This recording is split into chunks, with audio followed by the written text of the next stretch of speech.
I've got a fun one for you guys today. We're going to build an AI Mad Lib chatbot. So basically, you give a theme to this chatbot, it'll generate a full Mad Lib with all the blanks, and then ask you one at a time to give the words like nouns, adverbs, adjectives to fill in the blanks, and then read out the full Mad Lib for you after. And so you can literally use this to generate an infinite number of Mad Libs and just have a blast with it. So I'm going to show you guys really quickly how to code it, and then we're going to have fun playing around with it for a little bit. It's a nice quick little exercise just to show how you can build really neat things with AI really quickly. And I want to just show you guys how to do that with this as a fun example. So let's go ahead and dive right into the code. All right, here we are in Visual Studio Code. You can very much see here that we are building this AI Mad Lib chatbot from scratch. There's absolutely nothing in here but the skeleton for a main function. And in just a few minutes, we're going to fill this with everything that we need to make this chatbot. I'm going to go pretty quickly through this just to go along with the theme of making something nice and simple and fast. But there are other tutorials on my channel for things like Streamlit or LangChain if you want to dive into those in a lot more detail.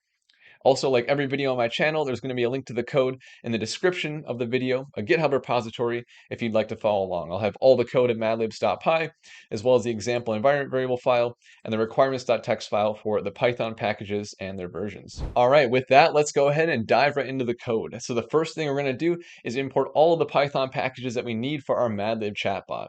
There's a lot going on here that we're importing, but don't worry, there's actually not that much code to make all of this possible. The first thing that we'll do is load our environment variables, which includes our OpenAI API key because we're using GPT to generate our Mad Libs, and then also the model that we want to use, which I'd recommend going with GPT-4o. And when we bring this environment variable into our script, into the model variable, we also default to GPT-4o if this environment variable is not defined. Next up, we get to define the whole prompt to generate our Mad Lib. So the way this is going to work is we're going to use this prompt here to generate the full Mad Lib, including all the blanks that need to be filled in. And so that way, we only have to prompt AI once for the entire process. We don't even have to prompt it a second time when we want to spit out the complete Mad Lib to the user. So it's very fast and easy to use this whole application from a user standpoint. And so the prompt is structured in a way where we tell it who it is, we give it some instructions like how many fill in the blanks to include, which types of fill in the blanks it can include, and then we give it instructions on the JSON schema to produce to us so we know how to extract the text and all the blanks that we want the user to fill in. We also want to enforce this JSON schema. We're going to do it through something called LangChain output parsers. And so with an output parser, basically you give a class that defines the schema in JSON that you want the LLM to produce, and it'll use this class to validate that the large language model's response matches the schema, which in our case is a string for text and a list of strings for the blanks that we want to include in the Mad Lib. And so that validation is going to fail the script if it doesn't produce the JSON schema we're looking for. And that way, if we make it past that step, we know that the large language model response is guaranteed to have the text and the blanks. And we can key off of those in our JSON response and use those for the rest of the application. And so there's a lot of power here because it guarantees that the output from the AI matches what we are looking for. And so with that, the next thing we're going to do is we're going to define a nice little helper function here to stream the text out to the user so that it actually looks like the AI is typing out to them. We can't use OpenAI stream because we need to get the JSON, do something with it, and then give it to the user, but we can mimic that kind of streaming through this nice little helper function here, and we'll see how that's used later on as well. But now we can go ahead and dive right into the main function where we start defining our Streamlit UI, starting with the title, that is AI Mad Libs. Next thing we're going to do is set the default session state in Streamlit. And so we have our list of messages, which is going to start out as just a message from the AI that asks for a Mad Lib theme. And then we also have our state, which is either going to be choosing theme or choosing words. This dictates the whole flow of the application. When we receive an input from the user, if we are currently choosing a theme, that is when we generate a Mad Lib. Otherwise, if we are currently choosing words, we'll fill in one of the blanks and then move on to the next blank, or print out the whole Mad Lib if that was the last blank. And so this state determines what we do with each user input. The next thing we're going to do is just display all the messages out to our Streamlit UI that have already happened. So anything from the AI, like asking for a theme or the next word, anything from the user choosing the theme or filling in any of the blanks. And now this is where we handle the user input. So we have our Streamlit chat input component where we're saying here in the placeholder of the input that the user uses this to enter in the theme or provide any fill in the blanks. And then we assign whatever is inputted there to our user input variable. And so this is either going to have the theme the user chooses or the next word to fill in the blank with, depending on what our state currently is. And so that's where we actually have to handle the state right here.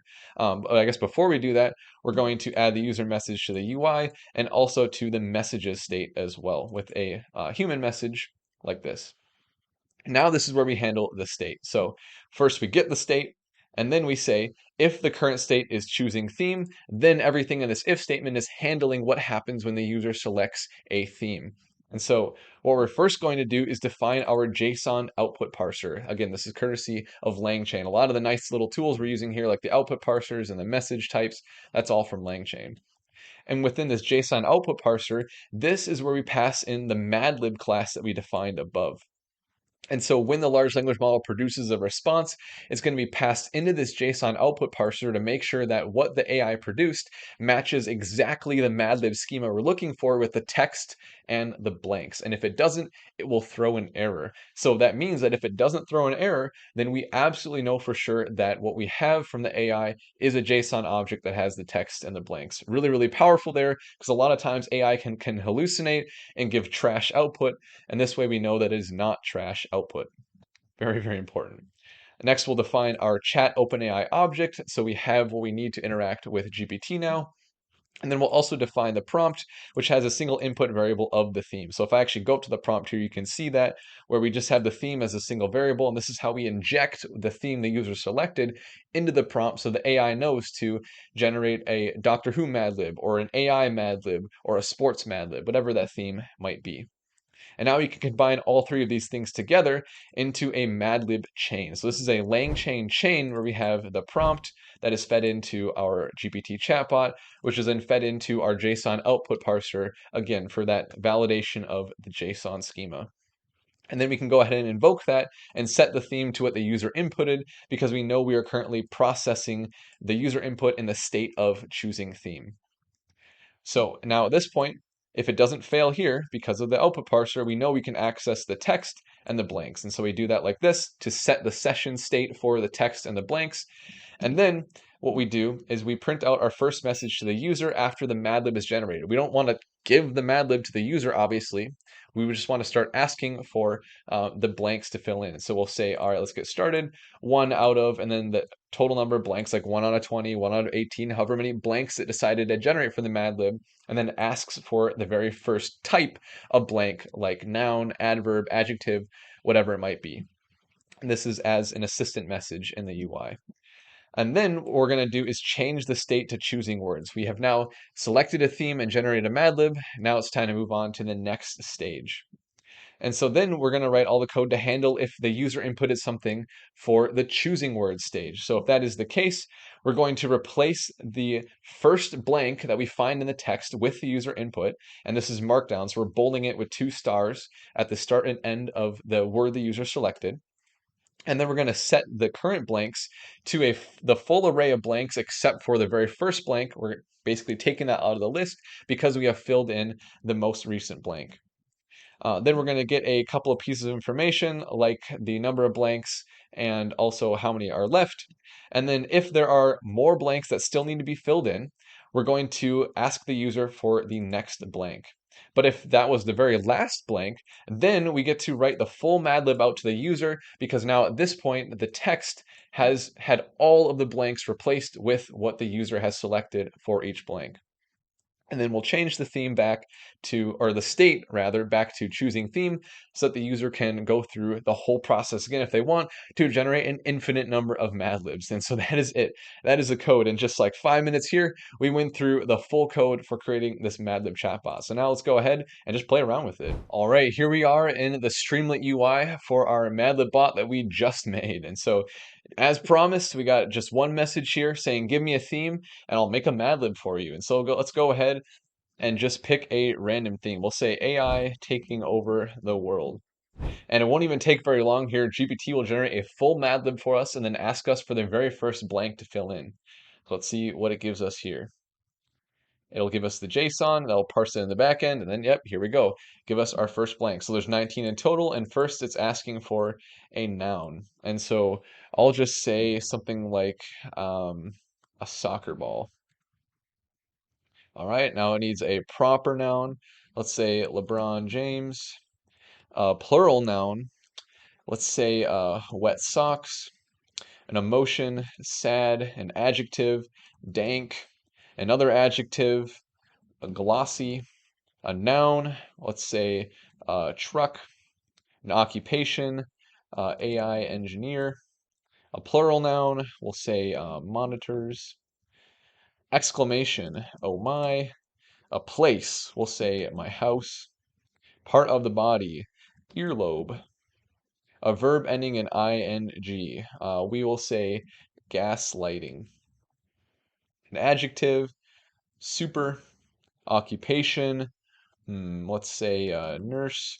Proper noun, let's say me. Emotion, depressed. Oh no, let's not say depressed. Let's say exuberant. Oh, I don't even know how to spell that right now. I'm freezing. All right, let's say emotion. Let's just say happy. All right, a verb ending in ing. Running. A noun, we will say yogurt. All right, here we go. In the year 2050, artificial intelligence finally took over the soccer ball. It started when a super intelligent AI named LeBron James became self-aware. This AI was designed to control all of the wet socks in the world. At first, everyone was sad about the possibilities, but soon the AI began to make decisions that were incredibly dank. It decided that humans were too glossy to be left in charge. The AI began to replace every truck with a highly efficient robot. Even the AI engineer were replaced by machines. One day, a group of brave monitors decided to take a stand. They shouted, "Oh my," as they stormed the central AI hub located in my house.